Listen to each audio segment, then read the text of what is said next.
विनय और श्रेया कॉलेज के समय से ही एक दूसरे से बहुत प्यार करते थे। फिर दोनों परिवारों की सहमति से उनकी शादी हो गई। उनकी शादी के 2 साल कैसे बीत गए उन्हें पता भी नहीं चला। एक दिन किसी बात पर दोनों के बीच झगड़ा हो गया। दोनों के बीच बहुत कहा सुनी हुई। बात इतनी बढ़ गई कि दोनों अलग अलग रहने का मन बना लिए। विनय बहुत गुस्से में था। वह श्रेया से कहा, मैं तुम्हारे साथ एक पल भी नहीं रह सकता। और श्रेया भी गुस्से में थी। वह भी बोल पड़ी कि मैं झगड़ालू व्यक्ति के साथ नहीं रह सकती, जा रही हूँ मायके। विनय बिना खाए पिए ऑफिस के लिए निकल पड़ा। इधर श्रेया अपनी माँ के पास तुरंत फोन लगाई और कहने लगी, मैं आ रही हूँ माँ तुम्हारे घर। मैं नहीं रह सकती अब इनके साथ। हमारे बीच झगड़े हो गए हैं। मैं बस अपने बेटे के साथ आ रही हूँ। माँ भी श्रेया की बात सुनकर बहुत गुस्सा करने लगी और कहने लगी कि तेरी बहन भी एक छोटी सी बात को लेकर अपने पति से झगड़ा करके मायके में बैठी है।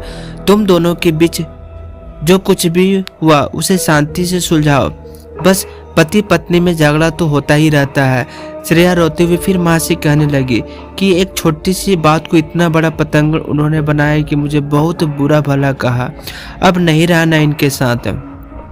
श्रेया की माँ समझाते हुए कहा, देख बेटी, घर में बर्तन है तो वो खड़केंगे ही। अगर वो गुस्सा करते हैं तो तुम्हें शांत रहना चाहिए।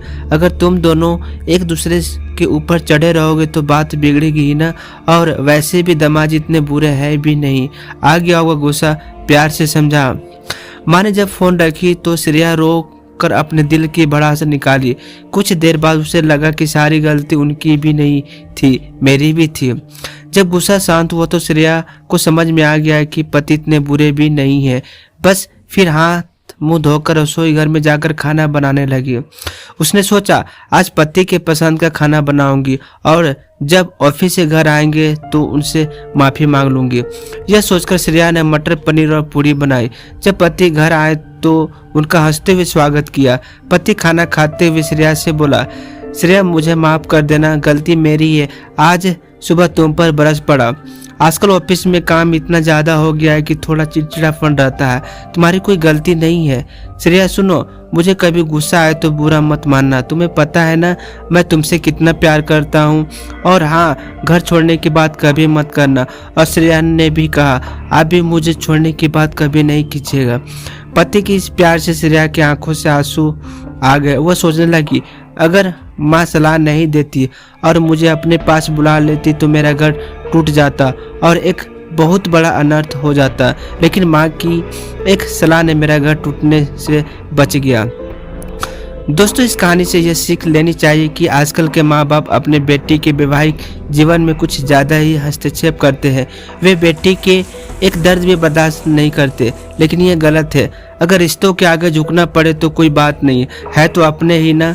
पति पत्नी में अगर झगड़ा होवे तो दोनों में से एक को शांत रहना चाहिए, नहीं तो स्थिति बहुत ज़्यादा बिगड़ जाती है। कई बार मैंने देखा है कि जब पति पत्नी आपस में झगड़ा करते हैं, लड़की के माँ बाप लड़के को ही बुरा भला बोलना शुरू कर देते हैं बिना वजह जाने। इसलिए पति पत्नी के बीच चाहे जैसा भी झगड़ा हो, उसे उन दोनों पर छोड़ देना चाहिए। कई बार अहम की वजह से भी पति पत्नी के पवित्र रिश्ता पल भर में टूट जाता है।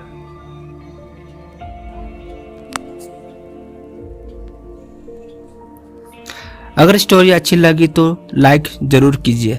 धन्यवाद।